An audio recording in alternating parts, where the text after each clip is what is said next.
Pernahkah saudara melihat atau bertemu dengan orang-orang yang pikirannya terbalik? Yang salah dianggap benar, tetapi justru yang benar dianggap salah.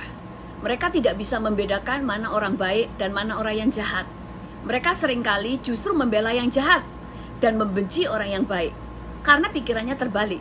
Ada orang-orang yang berani membunuh orang tuanya, membunuh ibunya, karena dia menganggap apa yang dilakukan adalah untuk Allah. Mereka seakan-akan dibutakan oleh sesuatu sehingga mereka tidak bisa melihat kebenaran. Itulah yang namanya stronghold atau benteng-benteng yang dibangun oleh iblis pada pikiran manusia. Sehingga mereka tidak bisa melihat kebenaran. Mereka sangat mudah untuk disesatkan. Paulus pun pernah mengalami hal ini. Dia berpikir dengan membunuh orang-orang Kristen, dia telah berbakti kepada Allah. Dia berpikir apa yang dia lakukan adalah menyenangkan hati Allah. Padahal yang dia lakukan adalah salah. Di Yohanes 16 ayat 2 berkata, "Kamu akan dikucilkan, bahkan akan datang saatnya bahwa setiap orang yang membunuh kamu akan menyangka bahwa ia berbuat bakti kepada Allah." Kenapa sampai dia tidak tahu? Karena ada selaput yang menutupi mata rohaninya. Bagaimana stronghold dibangun dalam pikiran manusia? 2 Korintus 10 ayat 3-5 berkata, "Memang kami masih hidup di dunia, tetapi kami tidak berjuang secara duniawi, karena senjata kami dalam perjuangan bukanlah senjata duniawi, melainkan senjata yang diperlengkapi dengan kuasa Allah, yang sanggup untuk meruntuhkan benteng-benteng. Kami mematahkan setiap siasat orang, dan merubuhkan setiap kubu yang dibangun oleh keangkuhan manusia untuk menentang pengenalan akan Allah. Kami menawan segala pikiran dan menaklukkannya kepada Kristus." Firman di sini dikatakan bahwa ada benteng-benteng yang harus diruntuhkan dan ada kubu-kubu yang harus dirubuhkan. Benteng-benteng di dalam terjemahan bahasa Inggris ditulis sebagai stronghold, yang dalam bahasa Yunaninya ditulis okurama, yang artinya kastil, yaitu sebuah bangunan yang terdiri dari batu-batu yang disusun sangat besar dan kuat, yang menggambarkan seorang tawanan yang terkunci di dalam, terpenjara oleh karena tipuan, sehingga orang yang di dalam tidak bisa melihat kebenaran. Yang dimaksud dengan kubu-kubu atau benteng-benteng yang ada di dalam pikiran manusia adalah segala sesuatu yang mereka percaya, yang selama ini dibangun terus-menerus dan begitu lama sampai terjadi sebuah kepercayaan. Kubu-kubu atau benteng-benteng yang dibangun dalam pikiran manusia membuat panca indera rohani kita menjadi kabur, bahkan menjadi buta. Orang yang pikirannya sudah ditawan di dalam kubu-kubu yang dibangun oleh iblis membuat orang itu tidak bisa sepakat dengan Tuhan, tidak bisa sepakat dengan firman Tuhan, karena mereka buta. Benteng-benteng atau stronghold bukan iblis sendiri yang membangun, tetapi dibangun oleh manusia itu sendiri. Manusia membangun kubu-kubu di dalam pikirannya, manusia itu sendirilah yang menjadi kontraktornya. Tetapi bahan-bahannya adalah dari iblis. Dan dialah yang menjadi penghuni dari penjara yang dia bangun sendiri. Bahan-bahan yang dipakai untuk membangun stronghold dalam pikiran manusia adalah iblis yang menyediakan, yaitu melalui pikiran negatif, pikiran-pikiran yang menentang Allah, tipuan-tipuan iblis, intimidasi, kebenaran-kebenaran palsu, dan semua hal yang bertentangan dengan firman.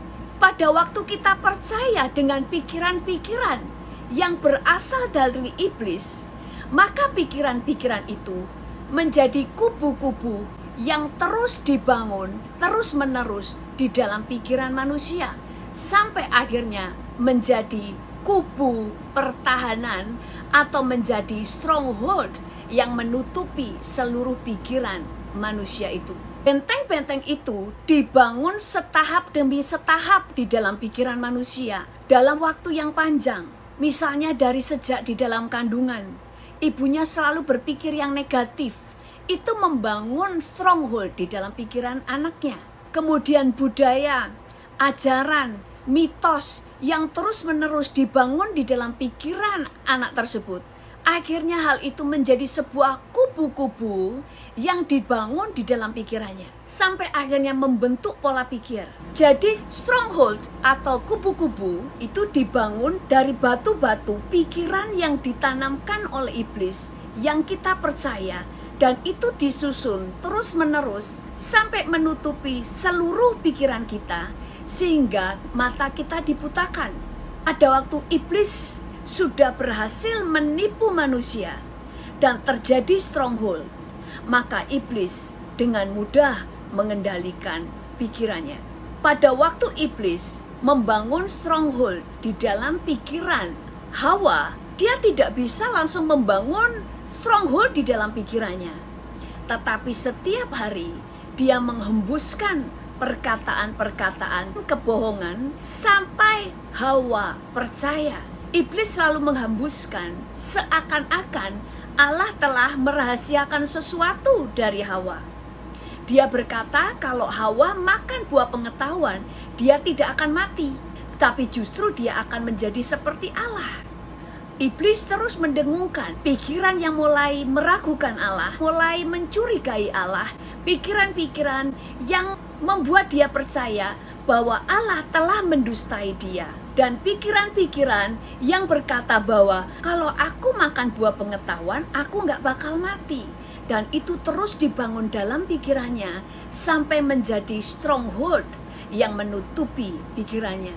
Sehingga dia menjadi benar-benar dibutakan dan iblis bisa mengendalikan dia. Kita akan melihat animasi berikut ini supaya kita bisa memahami bagaimana cara iblis membangun stronghold di dalam pikiran manusia. Pria ini adalah orang Kristen yang belum percaya, atau orang Kristen tapi hidupnya belum dipimpin oleh Roh Kudus. Kedagingannya selalu mendorongnya untuk mengikuti keinginan dagingnya sendiri. Kita lihat bagaimana cara iblis menyusun batu-batu untuk membuat kubu-kubu. Iblis datang dan segera membangun kubu-kubu di dalam pikirannya. Dan terus disusun sampai menutupi pikirannya. Kubu-kubu dibangun untuk menutupi pikiran, telinga, dan mata rohaninya. Kubu-kubu itu membuat dia tidak bisa melihat terang atau kebenaran, karena kubu-kubu itu menutupi mata rohaninya. Iblis membangun dalam pikirannya keangkuhan manusia dan kebenaran diri sendiri. Kubu-kubu itu menjadi benteng yang kuat bagi dia. Dengan kubu-kubu itu, iblis bisa menjauhkannya dari kebenaran, karena iblis telah membutakan mata rohaninya. Dan iblis membuatnya menerima ajaran, kepercayaan yang salah, dan membuat dia menolak kebenaran. Kita melihat contoh di sini. Iblis akan membuatnya percaya bahwa 1 tambah 1 adalah 3. Iblis mencuci otaknya dan membuat apa yang dia ajarkan tertanam dalam pikirannya bahwa 1 tambah 1 adalah 3, 2 tambah 5 adalah 8, 4 tambah 4 adalah 9, dan 3 ditambah 2 adalah 6. Iblis terus menghembuskan itu ke dalam pikirannya. Iblis terus-menerus menghembuskan kebohongan setiap hari sampai iblis dapat mengendalikan pikirannya. Pria ini mulai jatuh dalam perangkap iblis. Karena pria ini sudah percaya dengan apa yang dikatakan iblis, bahwa 2 tambah 2 adalah 5, saat ada orang mengajar bahwa 2 tambah 2 adalah 4, maka dia melihat bahwa orang itu mengajar sesat.